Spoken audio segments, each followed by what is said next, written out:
জয় বাংলা, জয় বাংলা। স্বাধীন করো, স্বাধীন করো বাংলাদেশ, বাংলাদেশ। বীর বাঙালি অস্ত্র ধরো, বাংলাদেশ স্বাধীন করো।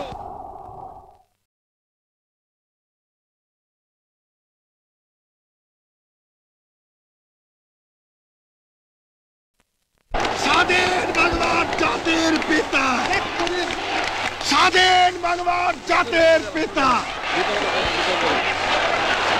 মুজিবের পথ ধরো। মুজিব ভাই এসে গেছেন, তাকে আপনারা স্লোগান দিয়ে অভিবাদন দেন। শেখ মুজিবের পথ ধরো, বাংলাদেশ স্বাধীন করো, মুজিব ভাইয়ের পথ ধরো, বাংলাদেশ স্বাধীন করো, বাঁশের মাটি তৈরি করো, বাংলাদেশ স্বাধীন করো, বীর বাঙালি অস্ত্র ধরো, বাংলাদেশ স্বাধীন করো। বীর আপনারা জোরে স্লোগান ধরেন, আমার দেশ তোমার দেশ, বাংলাদেশ বাংলাদেশ, আমার দেশ তোমার দেশ, বাংলাদেশ বাংলাদেশ, স্বাধীন করো, স্বাধীন করো, বাংলাদেশ স্বাধীন করো।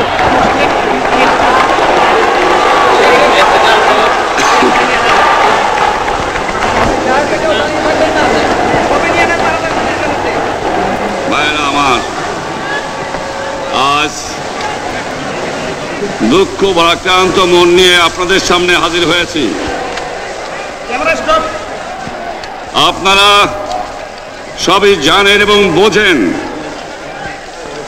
আমরা আমাদের জীবন দিয়ে চেষ্টা করেছি,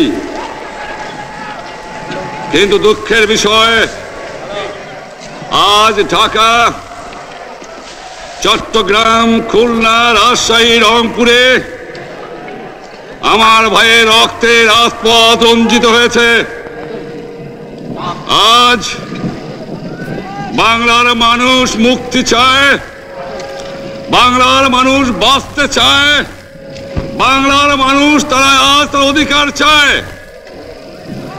কিন্তু দুঃখের বিষয়, আজ দুঃখের সঙ্গে বলতে হয়, 23 বছরের করুণ ইতিহাস, বাংলার অত্যাচারের, বাংলার মানুষের রক্তের ইতিহাস, 23 বছরের ইতিহাস, মুমূর্ষ নরনারীর আর্তনাদের ইতিহাস, বাংলার ইতিহাস, এদেশের মানুষের রক্ত দিয়ে রাজপথ রঞ্জিত করার ইতিহাস। 1952 সালে রক্ত দিয়েছি, 1954 সালে নির্বাচনে জয়লাভ করেও আমরা গদিতে বসতে পারি নাই। 1958 সালে আইয়ুব খান মার্শাল ল জারি করে 10 বছর পর্যন্ত আমাদের গোলাম করে রেখেছে। 1967 সালে 6 দফার আন্দোলনে 7ই জুনে আমার ছেলেদের গুলি করে হত্যা করা হয়েছে। 1969 সালে আন্দোলনে আইয়ুব খানের পতন হওয়ার পরে যখন ইয়াহিয়া খান সাহেব সরকার নিলেন, তিনি বললেন দেশে শাসনতন্ত্র দেবেন, গণতন্ত্র দেবেন, আমরা মেনে নিলাম। তারপরে অনেক ইতিহাস হয়ে গেল, নির্বাচন হলো। আপনারা জানেন দোষ কি আমাদের? আজকে আমি প্রেসিডেন্ট ইয়াহিয়া খান সাহেবের সঙ্গে দেখা করেছি, আপনারা জানেন, আলাপ আলোচনা করেছি। আমি শুধু বাংলার নয়, পাকিস্তানের মেজরিটি পার্টির নেতা হিসাবে তাকে অনুরোধ করলাম 15 ফেব্রুয়ারি তারিখে আপনি জাতীয় পরিষদের অধিবেশন দেন। তিনি আমার কথা রাখলেন না, তিনি রাখলেন ভুট্টো সাহেবের কথা। তিনি বললেন প্রথম সপ্তাহে মাসে হবে, তিনি মানে নিলেন। আমরা বললাম ঠিক আছে, আমরা অ্যাসেম্বলিতে বসবো, আমরা আলোচনা করব। আমি বললাম বক্তৃতার মধ্যে, অ্যাসেম্বলির মধ্যে আলোচনা করব। এমনকি আমি এ পর্যন্ত বললাম, যদি কেউ ন্যায্য কথা বলে, আমরা সংখ্যায় বেশি হলেও একজন যদিও সে হয়, তার ন্যায্য কথা আমরা মেনে নেব। আসুন বসি, আমরা আলাপ করে শাসনতন্ত্র তৈরি করি। তিনি বললেন পশ্চিম পাকিস্তানের মেম্বাররা যদি এখানে আসে, তাহলে কসাইখানা হবে অ্যাসেম্বলি। যদি কেউ অ্যাসেম্বলিতে আসে, তাহলে পেশোয়ার থেকে করাচি পর্যন্ত দোকান জোর করে বন্ধ করা হবে। তারপরেও যদি কেউ আসে, তাকে সন্ন্যাসার করা হবে। আমি বললাম অ্যাসেম্বলি চলবে। তারপরে হঠাৎ 1 তারিখে অ্যাসেম্বলি বন্ধ করে দেওয়া হলো। কি পেলাম আমরা? আমার পয়সা দিয়ে অস্ত্র কিনেছি বহিঃশত্রু আক্রমণ থেকে দেশকে রক্ষা করার জন্য। আজ সেই অস্ত্র ব্যবহার হচ্ছে আমার দেশের গরিব দুঃখী নিরস্ত্র মানুষের বিরুদ্ধে। তার বুকের উপরে হচ্ছে গুলি। আমরা পাকিস্তানের সংখ্যাগুরু, আমরা বাঙালিরা যখনই ক্ষমতায় যাওয়ার চেষ্টা করেছি, যখনই এদেশের মালিক হবার চেষ্টা করেছি, তখনই তারা আমাদের উপর ঝাঁপিয়ে পড়েছেন। তারা আমাদের ভাই। আমি বলেছি তাদের কাছে এই কথা যে আপনারা কেন আপনার ভাইয়ের বুকে গুলি মারবেন? আপনাদের রাখা হয়েছে যদি বহিঃশত্রু আক্রমণ করে তার থেকে দেশকে রক্ষা করার জন্য। তারপরে উনি বললেন যে আমার নামে বলেছেন, আমি নাকি বলে স্বীকার করেছি যে 10 তারিখে রাউন্ড টেবল কনফারেন্স হবে। আমি উনাকে একথা বলে দেবার চাই, আমি তাকে তা বলি নাই। টেলিফোনে আমার সঙ্গে তার কথা হয়। তাকে আমি বলেছিলাম, জনাব ইয়াহিয়া খান সাহেব, আপনি পাকিস্তানের প্রেসিডেন্ট, দেখে যান, ঢাকায় আসেন কিভাবে আমার গরিবের উপরে, আমার বাংলার মানুষের বুকের উপরে গুলি করা হয়েছে, কি করে আমার মায়ের কোল খালি করা হয়েছে, কি করে মানুষকে হত্যা করা হয়েছে। আপনি আসুন, দেখুন, বিচার করুন, তারপরে আপনি ঠিক করুন। আমি এই কথা বলেছিলাম। হঠাৎ আমার সঙ্গে পরামর্শ না করে বা আমাদের সঙ্গে আলোচনা না করে 5 ঘন্টা গোপনে বৈঠক করে যে বক্তৃতা তিনি করেছেন এবং যে বক্তৃতা করে অ্যাসেম্বলি করেছেন, সমস্ত দোষ তিনি আমার উপরে দিয়েছেন, বাংলার মানুষের উপরে দিয়েছেন।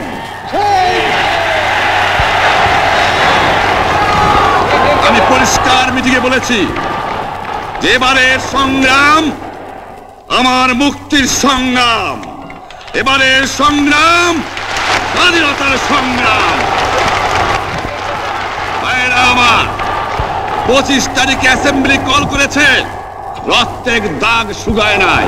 আমি 10 তারিখে বলে দিয়েছি যে ওই শহীদের রক্তের উপর দিয়ে পাড়া দিয়ে আরটিসিতে মুজিবুর রহমান যোগদান করতে পারে না। অ্যাসেম্বলি কল করেছেন, আমার দাবি মানতে হবে। প্রথম, সামরিক আইন মার্শাল ল উড্র করতে হবে। সমস্ত সামরিক বাহিনীর লোকদের ব্যারাকে ফেরত দিতে হবে। যেভাবে হত্যা করা হয়েছে তার তদন্ত করতে হবে। আর জনগণের প্রতিনিধির কাছে ক্ষমতা হস্তান্তর করতে হবে। তারপরে বিবেচনা করে দেখব আমরা অ্যাসেম্বলিতে বসতে পারবো কি পারবো না। এর পূর্বে অ্যাসেম্বলিতে বসার, আমরা অ্যাসেম্বলিতে বসতে আমরা পারি না। জনগণ সে অধিকার আমাকে দেয় নাই। ভাইয়েরা আমার, তোমরা আমার উপর বিশ্বাস আছে? আমি প্রধানমন্ত্রিত্ব চাই না, আমরা দেশের মানুষের অধিকার চাই। আর যদি একটা গুলি চলে, আর যদি আমার লোকের উপর হত্যা করা হয়, তোমাদের উপর কাছে আমার অনুরোধ রইল, প্রত্যেক ঘরে ঘরে দুর্গ গড়ে তোলো। তোমাদের যা কিছু আছে তাই নিয়ে শত্রুর মোকাবেলা করতে হবে এবং জীবনের তরে রাস্তাঘাট যা যা আছে সব কিছু আমি যদি হুকুম দেবার নাও পারি, তোমরা বন্ধ করে দেবে। তোমরা আমার ভাই, তোমরা ব্যারাকে থাকো, কেউ তোমাদের কিছু বলবে না, কিন্তু আর আমার বুকের উপর গুলি চালাবার চেষ্টা করো না, ভালো হবে না। 7 কোটি মানুষকে চাপায় রাখতে পারবো না। আমরা যখন মরতে শিখেছি তখন কেউ আমাদের দবাতে পারবে না। যে পর্যন্ত আমার এই দেশের মুক্তি না হবে, খাজনা ট্যাক্স বন্ধ করে দেওয়া হলো, কেউ দেবে না। তবে আমি অনুরোধ করছি, আপনারা আমাদের ভাই, আপনারা দেশকে একেবারে জাহান্নামে ধ্বংস করে দিয়েন না। জীবনে আর কোনোদিন আপনাদের মুখ দেখা দেখি হবে না। যদিও আমরা শান্তিপূর্ণভাবে আমাদের ফয়সলা করতে পারি, তাহলে অন্তপক্ষে ভাই ভাই হিসেবে বাস করার সম্ভাবনা আছে। সেই জন্য আপনাদের অনুরোধ করছি, আমার এই দেশে আপনারা মিলিটারি শাসন চালাবার চেষ্টা করবেন না। দ্বিতীয় কথা, প্রত্যেক গ্রামে, প্রত্যেক মহল্লায়, প্রত্যেক ইউনিয়নে, প্রত্যেক সাব ডিভিশনে আওয়ামী লীগের নেতৃত্বে সংগ্রাম পরিষদ গড়ে তোলো এবং তোমাদের যা কিছু আছে তাই নিয়ে প্রস্তুত থাকো। মনে রাখবা, রক্ত যখন দিয়েছি, রক্ত আরো দেব। এদেশের মানুষকে মুক্ত করে ছাড়বো ইনশাআল্লাহ। এবারে সংগ্রাম আমাদের মুক্তির সংগ্রাম, এবারে সংগ্রাম স্বাধীনতার সংগ্রাম। আপনারা আমার উপরে বিশ্বাস নিশ্চয়ই রাখেন। জীবনে আমার রক্তের বিনিময়েও আপনাদের সঙ্গে বেঈমানি করি নাই। প্রধানমন্ত্রিত্ব দিয়ে আমাকে নিতে পারে নাই, ফাঁসি কাস্টে আসামি দিয়ে আমাকে নিতে পারে নাই। যে রক্ত দিয়ে আপনারা আমাকে একদিন জেলের থেকে বার করে নিয়ে এসেছিলেন, এই রেসকোর্স ময়দানে আমি বলেছিলাম আমার রক্ত দিয়ে আমি রক্তের ঋণ শোধ করবো, মনে আছে? আমি রক্ত তোমার জন্য প্রস্তুত। আমাদের মিটিং এইখানেই শেষ। আসসালামু আলাইকুম। জয় বাংলা।